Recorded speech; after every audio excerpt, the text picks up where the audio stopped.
세 번째로 환경위생의 개혁과 도시관리에 대해서 말씀드리겠습니다. 환경위생에서 앞서 얘기한 것처럼 가장 이제 문제가 됐던 게 바로 이제 상수도와 분뇨 처리 문제인데, 상수도는 토정과 양정이 있습니다. 토정은 이제 전통적인 우물을 말하는 거고, 양정은 신식인 그런 기술로 깊이 판 우물을 말하는 거예요. 근데 앞서 얘기한 것처럼 북경이라고 하는 도시가 물은 굉장히 부족한 그런 곳이기 때문에 수질 자체가 좋지가 않습니다. 수질 자체도 석회수고 또 물이 굉장히 적기 때문에 물을 공급하는 게 굉장히 중요한 문제라는 거죠. 그나마 다행이라고 하면은 50% 이상이 관용의 그런 이제 우물을 갖고 있기 때문에 물장수들이 마음대로 전행을 할 수 있는 여지가 상대적으로 적었다라는 게 일반 시민들로서는 그나마 위안이었다, 이렇게 말할 수 있겠습니다. 그러다가 1908년에 북경의 이제 상수도 공사, 중국어로는 자례수라고 하는데, 자례수 공사가 이제 만들어져서 상수도가 점차 보급되는데, 실질적으로는 신중국 성립 이전까지 10% 이하였기 때문에 대다수 시민들이 안정적으로 상수도 공급을 받았던 것도 아니다. 더군다나 상수도가 건립될 때마다 물장수들이 다 때려 부숩니다. 그리고 그 인부들을 폭력으로 가하고, 그러면서 공사를 계속 지체시키는 거죠. 왜냐하면 물장수들은 이 상수도가 놓이면 자기 일자리가 없어진다라고 하는 또 절박한 그런 상황이 있었기 때문에, 그래서 시정부들은 이 등기제도라고 하는 것을 활용해서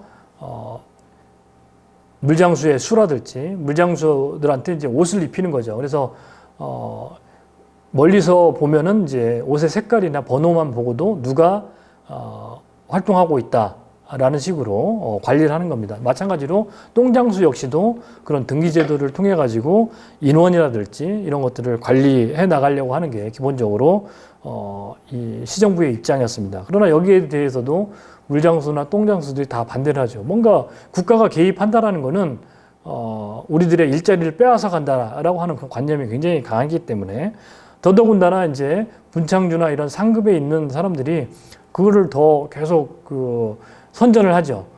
정부가 개입할수록 너희들은 일자리를 빼앗긴다. 그러니까 끊임없이 저항을 해야 된다. 이런 이제 요구들을 하는 거죠. 이거는 북경시의 수창입니다. 높은 지역에 이제 물을 보관했다가 이제 이 가정으로 이제 물을 보내는 거죠. 수압을 이용해서. 그래서 물장수 역시도 물장수 폭동을 일으킵니다.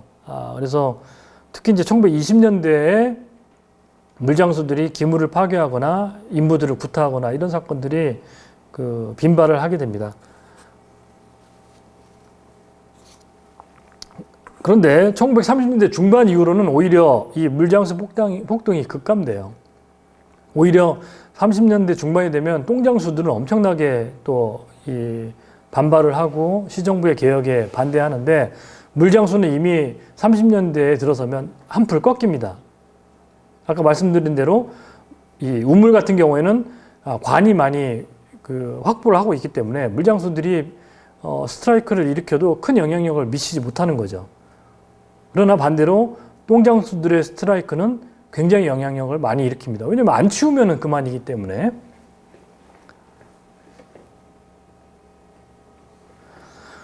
더군다나 이제 시민들의 민원들이 굉장히 많아집니다. 시정부에 계속 연락해서 왜 우리 집 분뇨는 처리 안 한다, 끊임없이 웃돈 달라고 한다라고 하면서 시민들이 계속 시정부에 이제 항의 전화하고 항의 방문하고 막 이런 이제 요구들이 많은 거죠.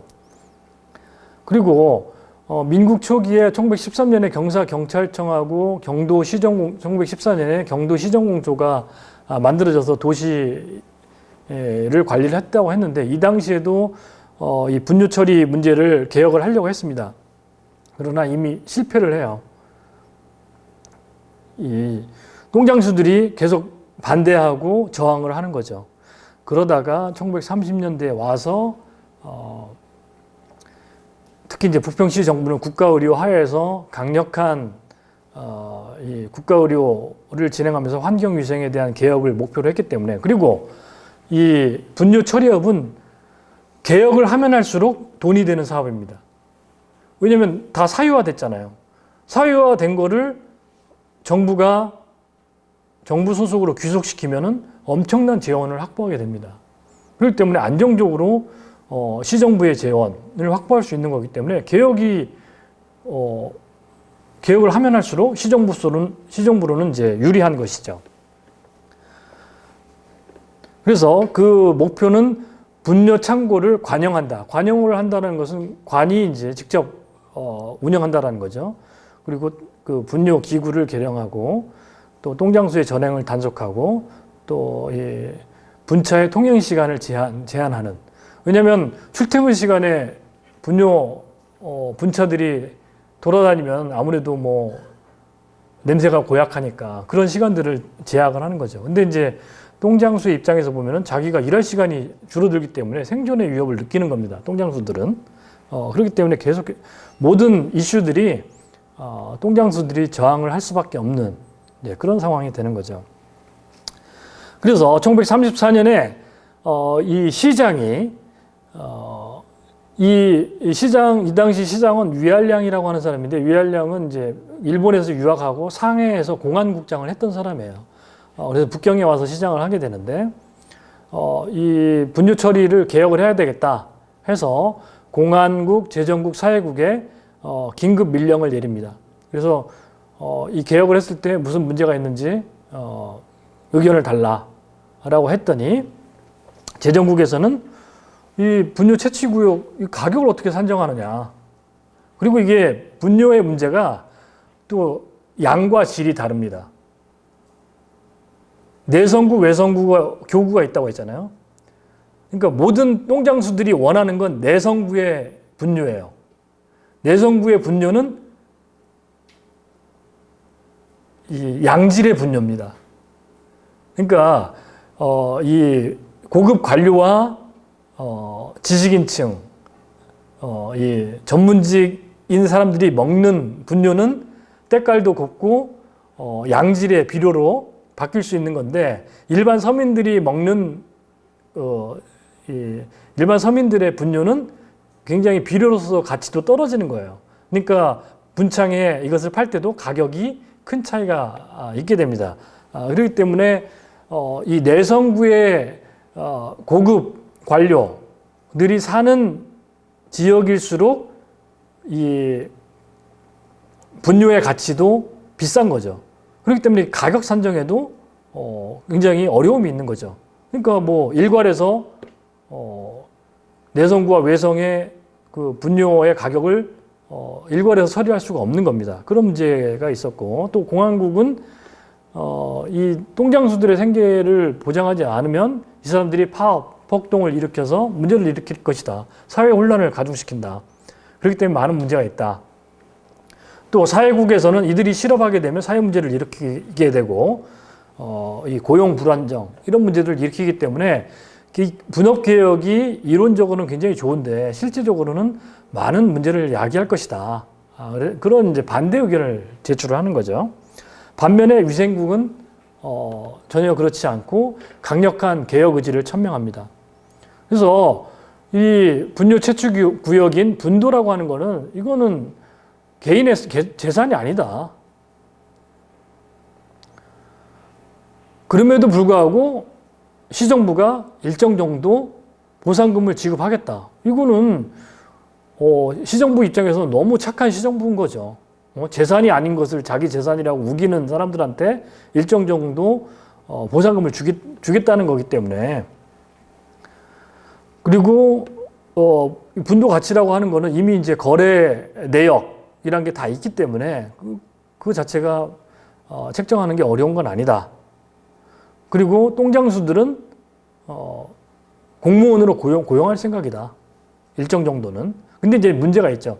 당시 똥장수가 한 4천여 명 됩니다. 아까 물장수가 2천 명이 못 되는데 똥장수가 한 4천여 명 되는데 이 시정부의 입장에서는 한 2,300명 정도 공무원으로 고용할 생각이었어요. 근데 나머지 한 1,700여 명은 실업자가 되는 거기 때문에 사실 사회 문제가 될 수 있는 거죠. 그 다음에 폭동을 일으키면 경찰력으로 이들을 제압하면 된다. 라고 해서 위생국은 강력한 개혁 의지를 천명합니다. 어쨌든 개혁이 잘 되면 시정부는 안정적인 재원을 확보하게 되는 거고 시민들의 항의에서도 자유로울 수 있는 거죠. 그런 점에서 이제 개혁을 추진하는데 특히 이제 이 시기에는 또 부평시를 문화 중심 도시로 이제 건설하려고 하는 그런 이제 계획을 또 갖고 있습니다. 이 시장이. 그렇기 때문에 위생적인 도시, 깨끗한 도시 이렇게 만들려고 하는데 이 분뇨 처리와 관련돼서 개혁을 안 한다라는 것은 있을 수가 없는 일이죠. 그리고 이제 이 개혁을 하게 되면 시정부 1년 예산의 20% 이상을 확보하게 되기 때문에 이거는 정말 필수 불가결한 개혁이다 이런 생각을 갖고 있는 것입니다. 그래서 1935년에 대규모 시위가 일어나요. 그러니까 이미 개혁안은 1934년 10월에 발표가 됩니다. 개혁하겠다라고 하는데 끊임없이 이 저항을 하고 또 1915년 11월 초에는 이 똥장수들이 대규모 시위를 하는데 이들의 특징은 뭐냐면 온 가족이 다 나와요. 자기 생계가 달려있는 거기 때문에. 그리고 자신들이 쓰는 기구를 다 갖고 나옵니다. 뭐 똥차, 뭐 똥기구 다 갖고 나오니까 막 냄새가 이제 진동하는 거죠. 근데 여기서 약간 미스테리한 부분이 있는데 이 똥장수 시위가 일어난 이후로 시장하고 위생국장이 다 잘려요. 그러니까 뭐 이 똥장수들이 기세가 하늘을 찌르는 거죠. 근데 이제 이거는 이제 당시 북경에 굉장히 복잡한 정치적 지형하고 관련이 돼 있는데 당시에 그 상급기관, 북경을 그 관할하고 있는 상급기관의 책임자가 이 송철원이라고 하는 수중저위원이라고 하는 군사령부 지휘관인데 이 사람이 산동 출신입니다. 그러니까 뭐 그런 것들이 작용했는지는 모르겠는데 이 사람이 그 똥장수들을 설득하는 거죠. 당신들 아무 피해가 없도록 해결해 주겠다라고 하니까 그리고 이제 시장과 위생국장들이 이제 교체가 되고 이러면서 이제 일단락이 됩니다. 그래서 이때의 목표는 이제 그 관판이었어요. 원래는 1935년 시기에 관판은 뭐냐면 관이 직접 개입을 하는 거죠. 근데 1936년도가 되면은 이 목표가 수정이 됩니다. 그래서 관이 직접 개입하는 게 아니고 관독 상판, 관이 운영만 하고 실제로는 똥상인, 분창주나 이런 사람들이 운영하는 식으로 이제 바뀐다라는 거죠. 그러면서 이 개혁이 다시 실시가 됩니다. 이때 역시도 똥장수들이 끊임없이 저항을 합니다. 그러나 2차 개혁에서는 똥장수들의 입장이 관철되지 않아요. 그리고 이제 그들이 일으킨 폭동은 다 물리력으로 제압을 당합니다. 그래서 이 똥장수들의 시위와 저항 속에서도 결국 2차 개혁안은 진행이 되죠. 근데 2차 개혁안이 성공했다 말하기도 좀 어려워요. 개혁안이 시작된 지 얼마 안 돼서 또 이 중일전쟁이 일어나서 또 흐지부지 되기 때문에 성공했다 이렇게 말하기는 어렵습니다. 그러나 어쨌든 시정부의 기본 입장은 관독 상판, 관이 관리하고 이 상인들이 이 운영하는 방향으로 전개가 되는 거죠. 그래서 이 사진은 이제 그 시정부에서 진압하러 가는 똥장수들을, 반란을 일으키는 똥장수들을 진압하는 광경입니다. 그러면 이제 일본 점령기 1937년 7월 7일 노구교 사건 이후에 중일전쟁이 일어나면서 이제 북경을 일본이 점령하게 되고 45년 내전까지 이 내전이 일어나기까지 사실 일본 점령하였었는데 이때는 어떻게 바뀌느냐? 이 점령 정부의 기본적인 입장은 사실은 북평시 정부의 국가 의료를 그대로 계승하는 겁니다. 모든 정책들을 그대로 유지 발전시킨다가 기본 입장이에요. 그래서 이 분뇨 처리에 있어서도 관독상판을 지속한다라는 입장인데 이 당시에 사를 읽게 되면은 오히려 지금 무슨 관독상판은 고사하고 그냥 그 똥장수들이 마음대로 그 운영하고 있다. 그래서 오히려 지금 시민들의 어떤 고통이 날로 가중되고 있다라고 하는 그런 이제 요구들이 비판들이 빗발치는 거죠. 어쨌든 점령 당국으로서는 뭔가 이제 이들을 안정적으로 이용할 필요가 있었기 때문에 이 똥장수들의 어떤 자치 조직 같은 걸 인정해 줍니다. 그게 이제 이 남경 국민정부 시기하고 큰 차이인데 일본 점령 당국은 이런 자치 조직을 통해서 약간 어용 조직화해서 이들을 친일 조직화하려고 하는 그런 움직임을 보입니다. 그래서 심지어 똥장수들을 위한 학교, 똥장수 자제들을 위한 학교, 똥장수들을 위한 어떤 의료복지 서비스 이런 것들을 제공을 해줘요. 대신 이 점령 정부가 원하는 각종 정책이나 여기에 동원을 해달라라고 하는 일종의 딜을 하는 거죠.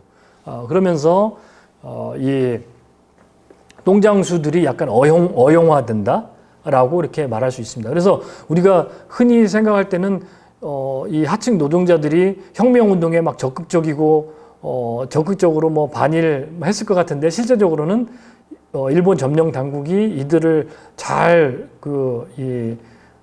달래면서 당근과 채찍을 활용하면서 이 친일 조직으로 활용하려고 하는 그런 이제 움직임도 보이는 것이죠. 그리고 나서 이제 신중국 성립 이후에 1949년 이후에 이 본격적으로 이제 노동조합이 설립되고 이 분뇨 채취 구역을 공유화하고 이 대분벌 똥상인들을 분창주들을 이제 처벌하겠다라고 하면서 이제 개혁 방향이 제시가 되는 거죠. 그래서 제 책에서 이제 이 등장하는 유명한 이제 똥장수가 있는데 대표적인 그 분창주가 있는데 위더순이라고 하는 보면은 각종 말할 수 없는 각종 비리와 이 부녀자 폭행과 뭐 이런 말할 수 없는 그런 그 만행을 많이 저지르는 인물이 등장해요. 그래서 결국 그들에 대한 어떤 인민 재판이 이루어지고 최고 사형, 뭐 징역, 노동 교화형 이런 것들을 처벌을 받으면서 어떻게 보면 똥장수 부르주아들이 이제 척결이 되는 거죠. 그리고 이제 점차 이제 분뇨 채취 구역에 대한 사유화 이런 것들은 이제 소멸되어 가고 점차 이제 공유화되는 방향으로 이제 바뀌는 게 바로 이제 신중국 성립 이후의 방향이었다. 그래서 어떻게 보면은 이 관독 상판의 그런 이제 정책 방향은 남경 정부 시기에 제시가 된 건데 우여곡절 끝에 신중국 성립 이후에 비로소 그런 정책 방향이 이제 원래 남경 정부가 추구했던 방향으로 완성을 이루게 된다. 이렇게 이제 평가할 수 있겠습니다. 마지막으로 똥장수의 일상과 질병에 대해서 알아보도록 하겠습니다.